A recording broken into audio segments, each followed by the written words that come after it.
तो बीजेपी ने अपना संकल्प पत्र जारी किया। वहीं बीजेपी के इस संकल्प पत्र को कांग्रेस नेता प्रेमचंद्र मिश्रा ने जुमला पत्र करार दिया। उन्होंने कहा कि जनता इनके झांसे में नहीं आएगी। पिछले चुनाव की घोषणा पूरी नहीं हुई। बीजेपी ने तो राहुल गांधी के ही घोषणा पत्र को नकल करने की कोशिश की है। वस्तुतः ये जुमला पत्र मोदी जी की जुमलाबाजी की एक और श्रृंखला है। पब्लिक मोदी जी की झांसे थोड़े आने वाली है। पिछले चुनाव में जो घोषणा किए थे, जो संकल्प लिया था, उसमें एक भी वादा पूरा तो नहीं किया। जब आप कोई वादा पूरा सरकार में रह के नहीं कर पाए तो आपके किस बात पर लोग भरोसा करेगा। मैं समझता हूँ बीजेपी का खेल अब खत्म हो चुका है। ये लोगों की नज़र में गिर चुके हैं और इन्हें कुछ बोलने को नहीं। अब देखिए किस तरह से उन्होंने संकल्प पत्र में भी राहुल गांधी जी की नकल की है। वहीं आरजेडी ने बीजेपी के संकल्प पत्र को झूठ का बयार कहा है। प्रवक्ता मृत्युंजय तिवारी ने कहा कि संकल्प पत्र में झूठ का भरमार है, जुमलेबाजी की बौछार है। इनका संकल्प है देश को मार फसाद में फंसाओ, नफरत फैलाओ, लोकतंत्र संविधान को खत्म करो। चुनाव से पहले ये संकल्प पत्र लाते हैं जो चुनाव के बाद जुमला बन जाता है। वहीं देश की 140 करोड़ जनता ने संकल्प लिया है कि मोदी सरकार को हटाना है। और जुमलेबाजी की बौछार है। और इनका संकल्प क्या? इनका संकल्प है देश को उन्माद, फसाद, नफरत फैलाओ। इनका संकल्प है देश का लोकतंत्र संविधान और खत्म करो। ये ना इनका संकल्प। इनका तो जुमला लोगों ने देखा है। पिछले 2 बार से ये संकल्प और घोषणा पत्र जारी करते हैं। इसके बाद चुनाव के बाद बताते हैं कि ये जुमला था चुनाव का। तो ये भी फिर वही साबित होगा। इससे ज्यादा क्या होगा। और इस वक्त सहयोगी गौतम, साथी सहयोगी आशुतोष चंद्रा दोनों ही हमारे साथ जुड़ गए हैं। रुक कर लेते हैं सबसे पहले गौतम का। गौतम, देखिए बीजेपी की तरफ से संकल्प पत्र जारी किया गया है। युवा, महिला, गरीब और किसान, इस पर फोकस किया गया है। और साथ ही बीजेपी ने अपने घोषणा पत्र के माध्यम से यह भी बताया है कि 24 में अगर हमारी सरकार आती है तो किस तरह से देश में काम किया जाएगा, विकास किए जाएंगे। क्या लग रहा है कितना इंपैक्ट पड़ेगा 24 में इस संकल्प पत्र का?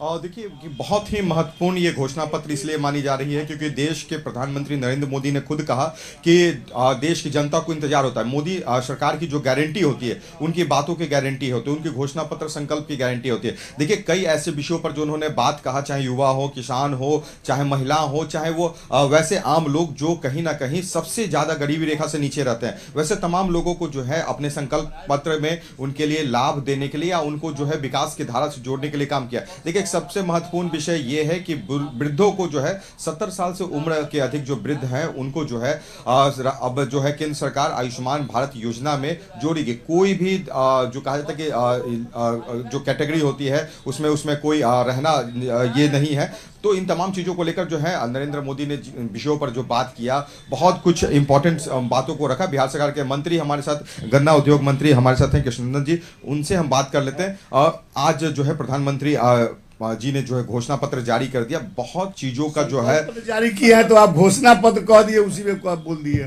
संकल्प पत्र जो ये रहा बहुत ही महत्वपूर्ण माना जा रहा है। लोगों से प्रधानमंत्री ने कहा कि आपने जो उन्हें फीडबैक दिया उन तमाम चीजों को उसमें समाहित करके देखिए, आज माननीय प्रधानमंत्री ने घोषणा पत्र जारी किए भारतीय जनता पार्टी के शीर्ष नेताओं के साथ, तो देश के करोड़ों करोड़ जनता इस घोषणा पत्र को स्वागत करती है।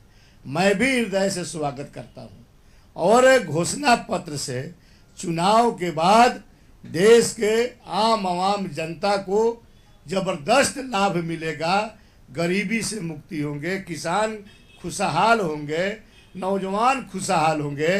इस देश के आम जनता घोषणा पत्र से खुशहाल होगा। पासवान जी, एक बात ये भी हुई कि वृद्ध लोग जो 70 साल से अधिक उम्र होते हैं उनको आयुष्मान भारत से सीधा जोड़ा जाएगा, कोई कैटेगरी इसमें नहीं रहेगी। तो ये मानते हैं कि कुछ ऐसी चीजें हुई जो बिहार के लोगों के साथ देश के लोगों के लिए तमाम वैसे जो चिंता होती थी एक सर्टेन उम्र के बाद कि उनका इलाज कैसे होगा, तमाम लोगों को राहत मिली। तमाम लोगों को राहत तो मिला है और कीर्तिमान स्थापित किए हैं इस आयुष्मान भारत योजना को लॉन्च करके।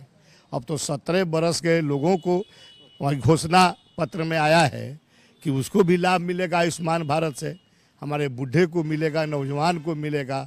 हम कह सकते हैं कि तमाम लोगों को आयुष्मान भारत से लाभ मिलेगा। यह बहुत बड़ी प्रधानमंत्री का सौगात है। कांग्रेस कह रही है कि जो कहा जा सकता है बिल्कुल हमारा गौतम, देखिए संकल्प- बीजेपी के नेता और बीजेपी के लोग इसे प्रधानमंत्री का मास्टर स्ट्रोक बता रहे हैं। गौतम, बहुत शुक्रिया आपका तमाम जानकारी के लिए। और इस वक्त सहयोगी आशुतोष चंद्रा भी हमारे साथ जुड़े हुए हैं। आशुतोष, देखिए बीजेपी का ये संकल्प पत्र क्या 400 पार करवा पाएगा? क्योंकि ये सबसे बड़ा सवाल है। बीजेपी लगातार 400 पार के नारे दे रही है, लेकिन महागठबंधन इस संकल्प पत्र को जुमला करार दे रही है। और जैसा आपने सुना कि मृत्युंजय तिवारी ने तो ये कह दिया कि बीजेपी ने राहुल गांधी की ही नकल कर दी है। नहीं, बिल्कुल, अगर दोनों तरफ की बात करें तो आप देखेंगे कि दोनों ही तरफ, एनडीए के तरफ और महागठबंधन के तरफ, जो कैटेगरी की बात करें तो सभी दोनों गठबंधन घटक दलों ने अपनी अपनी कैटेगरी रखी है। उसमें युवाओं को शामिल किया गया है, महिलाओं को शामिल किया गया है, किसान को रखा गया है और गरीबों के बारे में चर्चा की गई है। क्योंकि अब एनडीए का ये प्रारूप पहले से ही तय था, क्योंकि प्रधानमंत्री पहले ही बोल चुके थे कि उन्होंने 4 जातियों में विभक्त किया है पूरे देश को, पूरे समाज को, गरीब, युवा, किसान और इसके अलावा महिला। और आप देखेंगे कि आज उसी पैटर्न पर बीजेपी की तरफ से ये घोषणा पत्र जारी हुए हैं। दूसरी तरफ आप आरजेडी की बात करेंगे या फिर कांग्रेस की बात करेंगे, उनके घोषणा पत्र को आप देखेंगे तो कमोबेश वही तस्वीरें निकलकर सामने आएंगी। आरजेडी ने क्या किया, 1 करोड़ युवाओं को रोजगार आरजेडी देगी। इसके अलावा कांग्रेस ने क्या कहा है, कांग्रेस ने कहा है कि 30 लाख युवाओं को नौकरी दी जाएगी। और स्वाभाविक तौर पर उसी तर्ज पर जो गरीब परिवार की जो महिलाएं हैं उनको 1-1 लाख रुपए दिए जाएंगे। ये कांग्रेस का ये दावा है।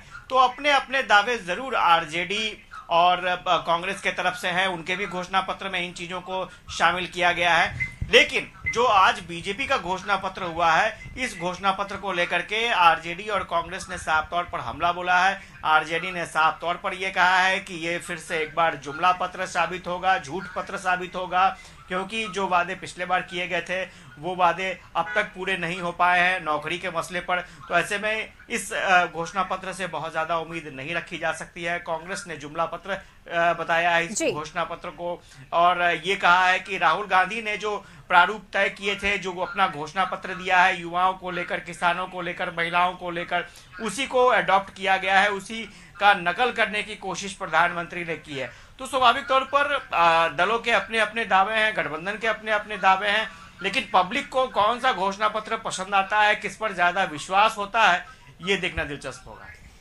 बिल्कुल आशुतोष, साथ ही अगर बात करें तो बीजेपी का ये भी मानना है कि जो संकल्प पत्र जारी हुआ है इसके साथ बीजेपी 400 पार का रास्ता तय कर लेगी। तो क्या ये संकल्प पत्र इतना इंपैक्ट डाल पाएगा 24 के इस लोकसभा चुनाव में?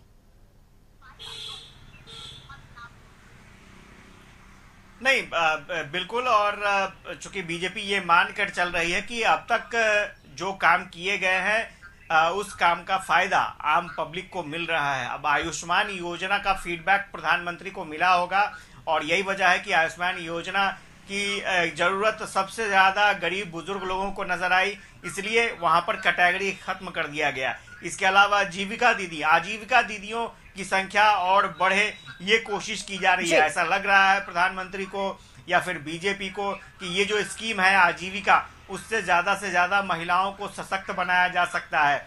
इसके अलावा जो छोटे मोटे व्यवसाय करने वाले हैं, ठेरी वाले, रोड पर फुटपाथ पर व्यवसाय करने वाले हैं, उनके लिए जो सरकार की तरफ से जो लोन प्रोवाइड किया जाता है बिना ब्याज का, उस लोन को की राशि को और बढ़ाने का फैसला बीजेपी ने लिया है। और अगली सरकार जब आती है तो उनको इसका भी फायदा मिलेगा।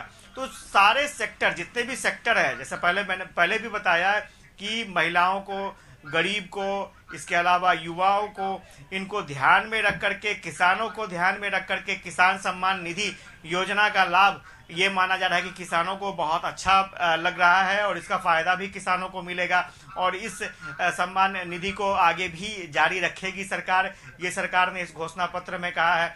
तो स्वाभाविक तौर पर समाज के सभी वर्गों को छूने की कोशिश की गई है और बीजेपी को, सरकार को ये लगता है कि इससे फायदा भी मिलेगा।